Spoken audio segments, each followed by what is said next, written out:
نبی کا آخری ٹائم ہے، مرض الموت میں ہے، اس طرح مرگ پر ہے۔ اما عائشہ کہتی ہے بے چین ہے اللہ کے نبی، کبھی چادر پھینک دیتے ہیں، کبھی اوڑھ لیتے، کبھی پھینک دیتے ہیں، بے چینی کا عالم۔ اس بے چینی کے عالم میں بھی اللہ کے نبی کو اپنی امت کے عقیدے کی فکر ہے، ایمان کی فکر ہے۔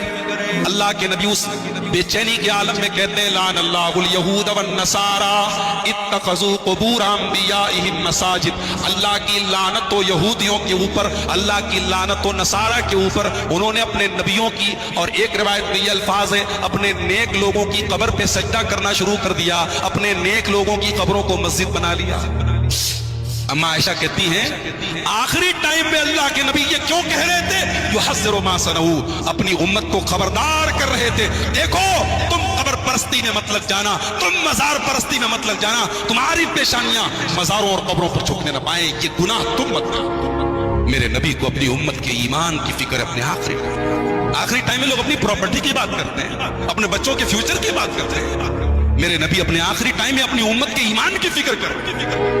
اور ایک حدیث میں ام سلمہ رضی اللہ تعالیٰ عنہ کہتی ہے آخری جملہ جو نبی کی زبان سے میں نے سنا، میں نے کان لگایا تو میرے نبی کہہ رہے تھے الصلاۃ الصلاۃ وما ملکت ایمانکم، نماز پڑھنا، نماز پڑھنا، اے میری امت کے لوگوں نماز کا خیال کرنا، نماز کی پابندی کرنا۔ جلسے اور تقریریں بہت اچھی چیزیں ہونے چاہیے، میں فیور میں ہوں، تائید میں ہوں، مگر افسوس ہوتا ہے کسی علاقے میں جب جلسوں میں جاؤ تو جلسے کے منتظمین کو دیکھتا ہوں، جلسے کی انتظامیہ کمیٹی کے لوگوں کو دیکھتا ہوں، نماز ہو رہی ہے اور لوگ اپنے اپنے کام میں لگے ہیں، کوئی مہمانوں کو کھانا کھلا رہا ہے، کوئی ادھر ادھر۔ نماز سے اہم کچھ نہیں ہے، نماز کے ٹائم سب بند ہو جانا چاہیے۔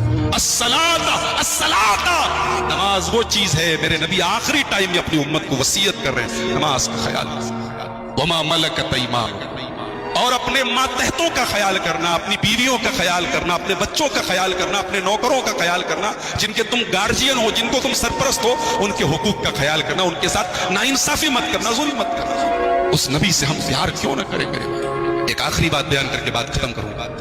وہ نبی اپنے صحابہ کے ساتھ ساتھ ہم سے اور آپ سے بھی پیار کرتے تھے۔ مسند احمد کی روایت ہے اللہ کے نبی اپنے صحابہ سے کہتے ہیں وَدِدْتُ أَنْ أَلْقَى إِخْوَانِي، اے میرے صحابہ میری تمنا ہے، میری آرزو ہے میں اپنے بھائیوں سے ملاقات کروں۔ صحابہ نے کہا بھائیوں سے ملاقات کروں؟ أَوَلَيْسَ نَحْنُ إِخْوَانُكَ، اے اللہ کے نبی کیا ہم آپ کے بھائی نہیں ہیں؟ کہا کہ انتم اصحابی، تم میرے بھائی نہیں ہو، تم میرے صحابہ ہو۔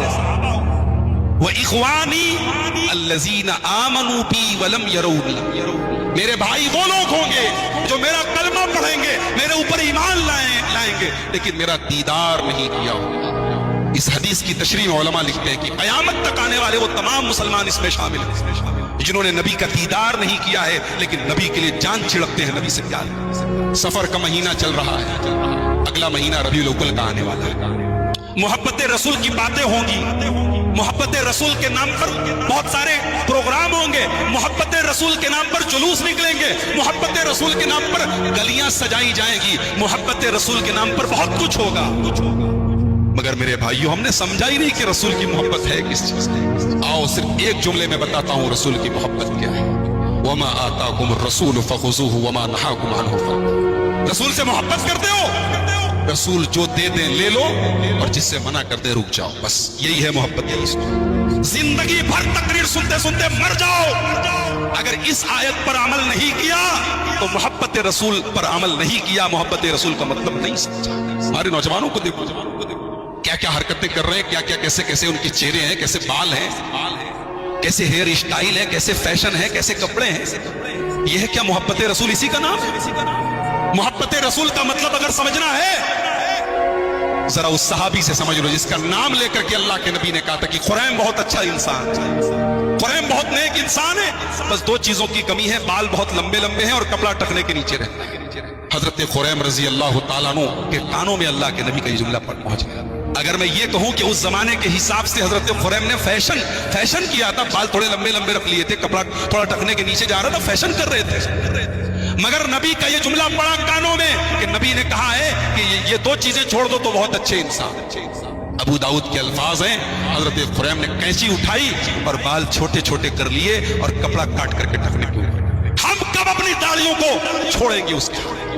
हज करके आ गए, उम्रा करके आ गए, तब भी हम अपनी दाढ़ियों को सैलून में जाकर कटवा रहे हैं, मुड़वा रहे हैं।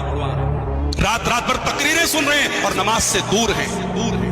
हर जलसे में जा रहे हैं और सिगरेट और बीड़ी के शौकीन हैं। हम कब छोड़े, कब छोड़े?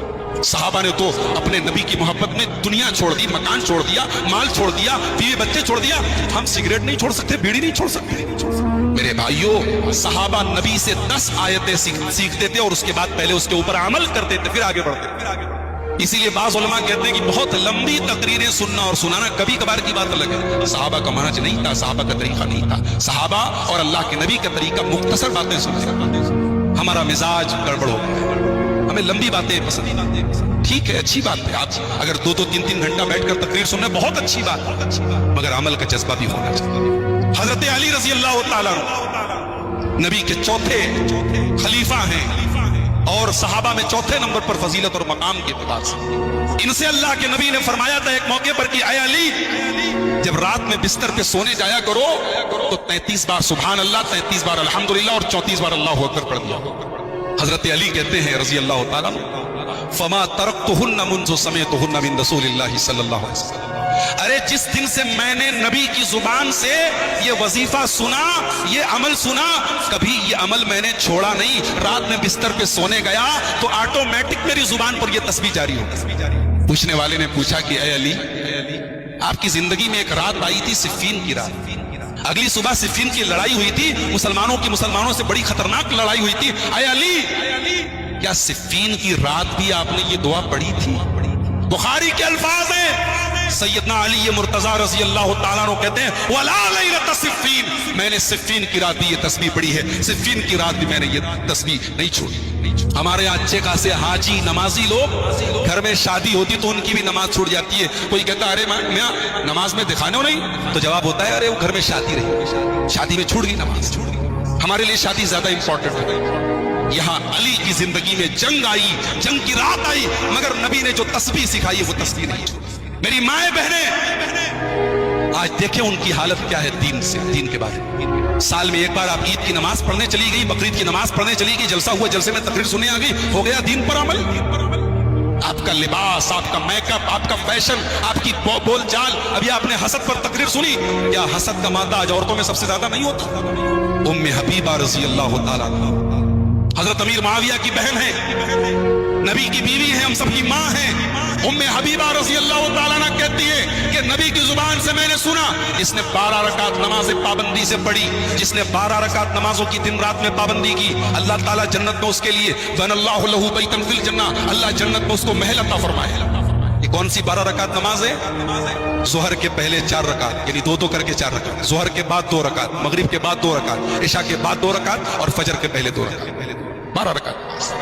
उम्मे हबीबा रज़ी अल्लाह ताला अन्हा कहती हैं, फमा तरक्तुहा मुन्ज़ु समिअतुहुन्ना मिन रसूलिल्लाहि सल्लल्लाहु अलैहि वसल्लम, नबी की जुबान से जिस दिन मैंने ये हदीस सुनी, उस दिन के बाद से कभी ये 12 रकात नमाज मेरी छूटी नहीं। ये होती है मोहब्बत रसूल।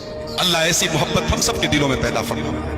मेरे भाइयों, हमारे वो भाई जिनके दिमागों में ये बिठाया गया है, अरे ये वहाबी लोग हैं, नबी को मानते कहाँ?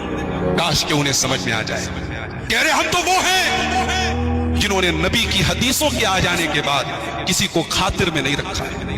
हमारे बड़े छोड़ दो, हमने नबी की हदीस के आ जाने के बाद इमामों की बात को, हत्ता कि अगर किसी सहाबी का भी कोई कौल, हालांकि एक बात ये याद रखिए कि कोई सहाबी जानबूझकर नबी की हदीस के खिलाफ अमल नहीं कर सकते।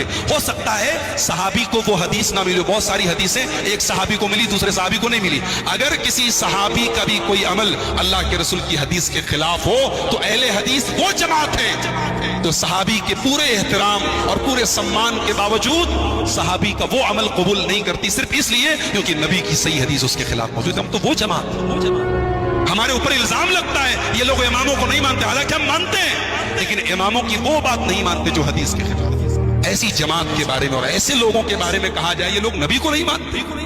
मेरे भाइयों, अब इतने अंधे मत बनो, जो पट्टी कोई पढ़ाए पढ़ लो, ऐसे मत पढ़ो। थोड़ा तहकीक करो, थोड़ा मुताला करो, थोड़ा पढ़ो लिखो, थोड़ा करीब आओ। हमारे स्टेज से अल्हम्दुलिल्लाह कभी आपको ये पैगाम नहीं मिलेगा कि आप हमारे जलसों में, फला के जलसों में मत जाओ और हमारे जलसों में आओ। हमारा पैगाम मोहब्बत का है, जहां तक पहुंचे आप आइए, करीब आइए, समझिए, आपके दिल में कोई डाउट है, कोई शक है, क्लियर कीजिए, और अगर लगे कि हाँ ये दावत, ये पैगाम सही है, ये अल्लाह और उसके रसूल का पैगाम है, कबूल कर लीजिए। अल्लाह ताला हम सबको सही मनहज पर, किताब सुन्नत के मनहज पर ता हयात चलने की तौफीक नसीब फरमाए। रब्बुल आलमीन हमें अपने नबी से सच्ची मोहब्बत करने की तौफीक अता फरमाए। रब्बुल आलमीन हमें दुनिया में जब तक जिंदा रखे, इस्लाम और ईमान पर जिंदा रखे, और खात्मा हम सबका ईमान पर हो, आमीन। एक इंसान दुनिया में सबका प्यारा है, उसके बच्चे उससे बहुत प्यार करते हैं, उसकी बीवी उसको बहुत चाहती है, उसके मोहल्ले वाले, उसके गांव वाले उसकी बड़ी कदर करते हैं, मगर जिस दिन उस इंसान की मौत आती है, जिस दिन वो मरता है, उससे इतनी मोहब्बत होने के बावजूद उसकी लाश को कोई घर में रखता है। आइए पहले देखते हैं रसूल पाक का घर कैसा है।